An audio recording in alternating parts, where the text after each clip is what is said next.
Hey, welcome back. All right, today it'll be a quick one. I got three, maybe four things to do to share with you. It should be quick, like 20 minutes or less. So let's just jump on in.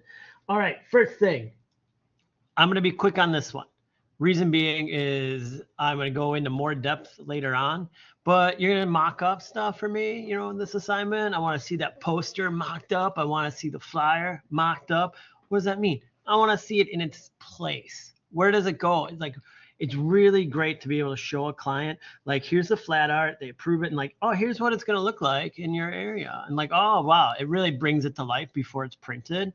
But on that note is smart mock-ups. I'm not going to go into it. Correct. Like, this is Lollapalooza, and it's taking place in a downtown area. So you should mock it up in a downtown area, not in a fake palm tree area with some bricks. I mean, that has nothing to do with the poster. And especially these. Don't like, what? Come on. Like, this is no different than just showing it flat art. Like, oh no, here, I'll put it in a frame. Because you know what, everybody, I believe, and probably if I talk to every one of you, you do have a poster on your floor in your house. Like, that's how we all just do it, right? You just put a poster, you buy a poster, you get it framed. You're just like, I'm just going to put it on the floor. No, let's see where it's going to be at. So you're doing a college promotion. Hey, like, just like type up like posters at a college.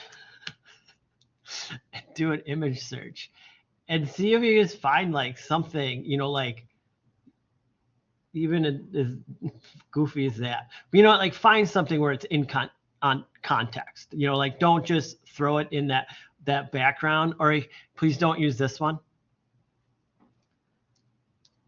Person.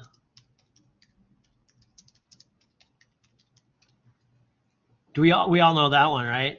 Because that's the other thing we do. We all just like hold our posters.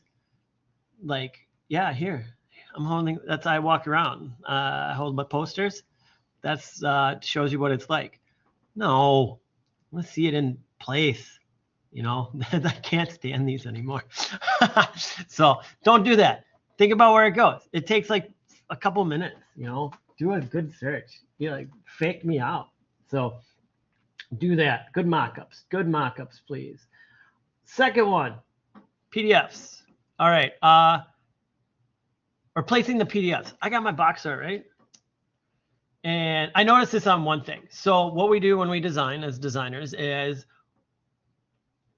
we assume our paper is pure white. And so the artboard being pure white, we leave that as pure white.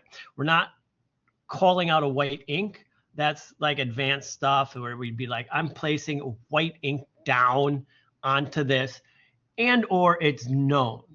It's like, no. But if I save this as a PDF file, save to my computer, PDF. I'm going to do a desktop so I don't lose it. Save. Yeah, smallest file. That's fine. Yeah, whatever. All right, so opened it for me right away. It took off all my mock-up marks. I had those on templates. It's looking great. Smooth. Now, when I go to place it, file, new, and I'm just going to create this. And then I have a background, because we're placing it into something. And mind you, I'm telling you, it's just not for these presentations, but for everything.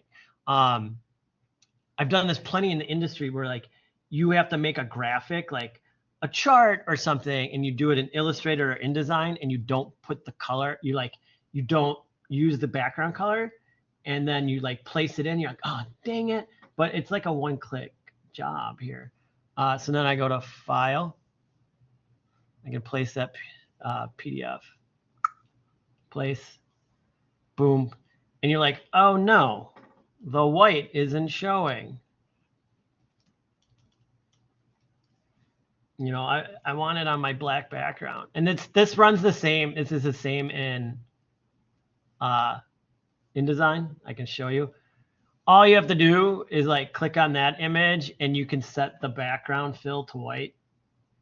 And it should, oh, it's not going to do it on this one.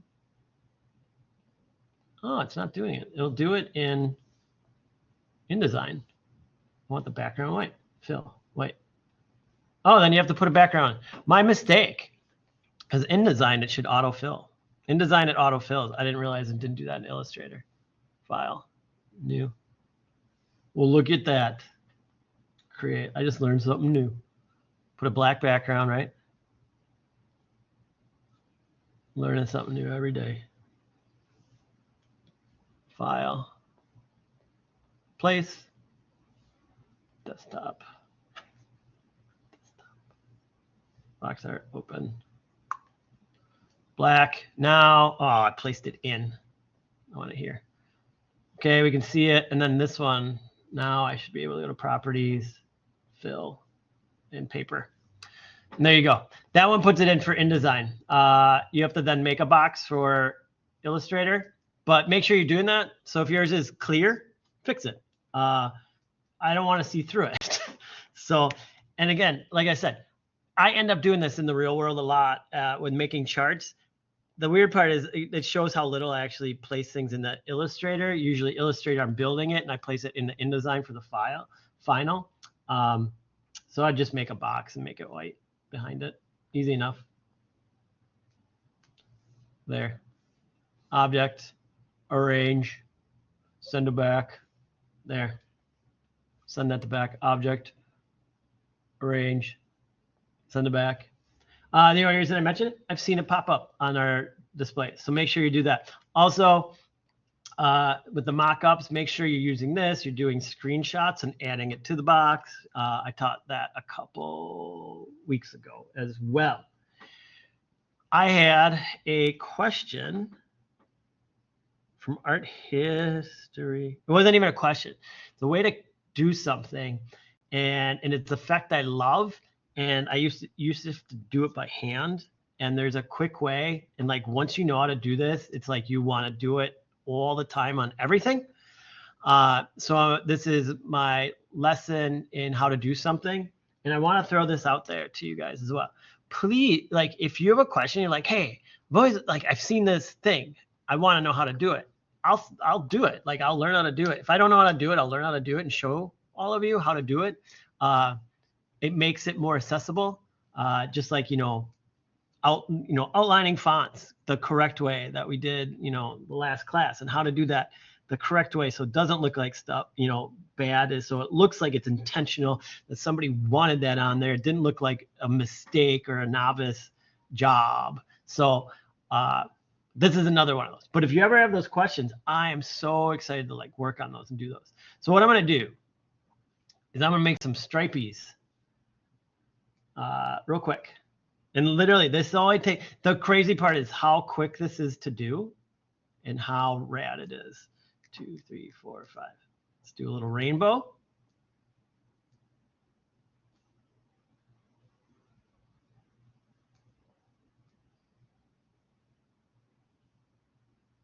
Let's get a little ugly color in there. Let's get a little oranger going. We're going to put a green in there. Pea green. Let's do a yellow. All right. Why I did this, and then you can scale it however you want. All right. I want to be able to make curves where it's a continuous curve and it holds the shape. So what I'm talking about is like when people do this and they're like, I want this, and then I'm going to curve it, and I'm going here, and I'm going to do this really shitty just on purpose. Do that. I'm going to do a color you can see, and then I'm going to pump it. I'm going to make it like I want it thick like that. So there's my curve. Oh, and then I want to make that like a repeating curve, and so it's kind of like all you do is really do this, and you're like, yeah, it's kind of flowing, right? That's a good flow. It goes from one, you try to fix it, and you go in here, and you're like, okay, that one's like that, and then I'm gonna try to do this one. And you're like, okay, good. There, that's really nice looking. I'm done. Perfect. Guess what? Check out this rad trick. All right. I've got whatever I want. And you can do this with anything, with any kind of stripe effect. And I'm going to show you two ways, because one way you're like, wait, why isn't it working? And then you change something. So I'm going to go to Window, and I'm going to go to Brushes. And I'm going to hit this plus. See that plus? I'm going to hit the plus. And I'm going to add a pattern brush, and I'm going to hit OK. Right now, you can see what it wants to do. I'm like, shoot, that's not what I want. That's not what I want. All you have to do is cancel. All you have to do is this. Spin it. It's so weird that like it needs to be spun.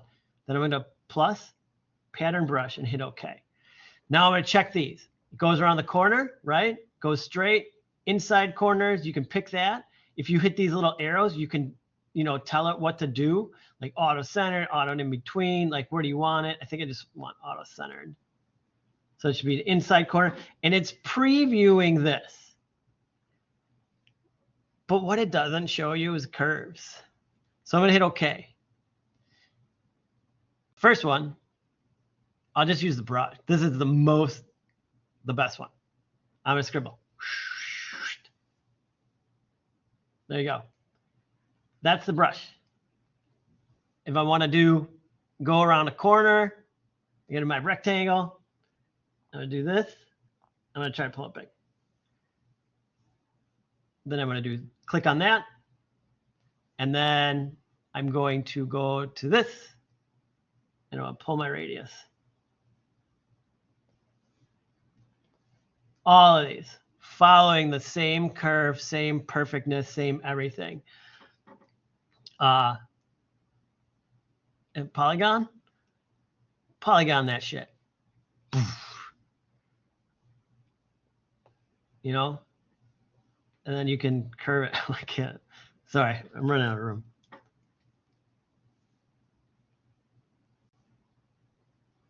Curve those.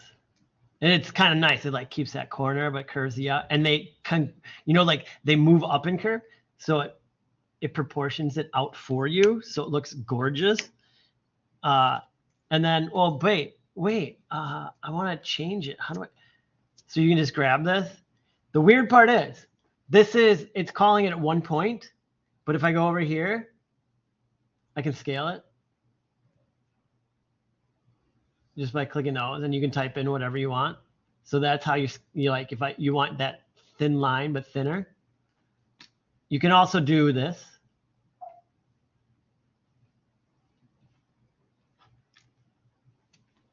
Let's take out, delete. Let's just do like that weird pattern. Same thing. I'm going to go to plus, pattern brush, OK, check it. Add my inside, okay. And then I just take this one and hit this, and it lets those other ones, it actually leaves the gap. So it's a great way to do effect. I used to do it by hand. Even last year, I started on this document. It takes forever to do it by hand. You can do it by hand. It is the worst. Doing it like this, holy camole. So have some fun with that one. That one's always like, people are always trying to make like rainbow effects. Not rainbow, but like even like if you had a corporate stripe, like that right there is like almost a corporate logo. So thought you might like to enjoy that. That's how you do it. And yeah, and then you can do this, like it can be portions. Like, so I'll show it for the student. I'm going to pull a big rectangle. I'm going to do this. I'm going to pull my corner. Then I can cut those parts off that I don't want. I want delete, and then I can pull these as much as I need to fit my design. If I just want it running through just like a portion of my design, there you go. Fully editable. Change the size, the scale, everything. It looks so great. Totally 1970s design. That's it. There's my 15 minutes. Again, if you guys have questions, want to know how to do something, effects that you see, send them to me. You know, you can put them in the discussions and I'll cover them off during the week. I love doing this stuff. You don't know how to do it unless you need to do it. That's also the other problem that we run into. Like, I can teach you this, but you're not going to remember it unless you want to actually use it. Then you have to be like, oh, blah, blah, blah. So, yeah, I'll stay on. Or I'll hook up with video chat. We're almost done. So that is that. So again, do good mock-ups. Make sure when you're placing your PDFs, if you're placing them onto a background, that you're whiting out the background and taking account for the paper that quote unquote is missing, so it looks better. And here's like a little tip on how to do something. Let's do this right before I go. What happens if you type? This is a sample. Can I do it? Let's do a fat font.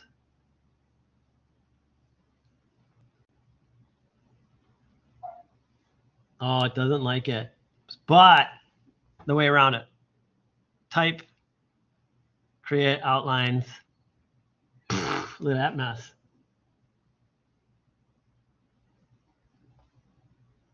Yeah, I just can't quite do it. Too much. Too much. All right, so don't do it to a font. There you go. All right. Good luck on finishing everything up. Not good luck, just finish everything up. You guys are doing great. And if you have questions, I will be checking things over the weekend. I'm a little behind. I have a bunch of meetings today and tomorrow.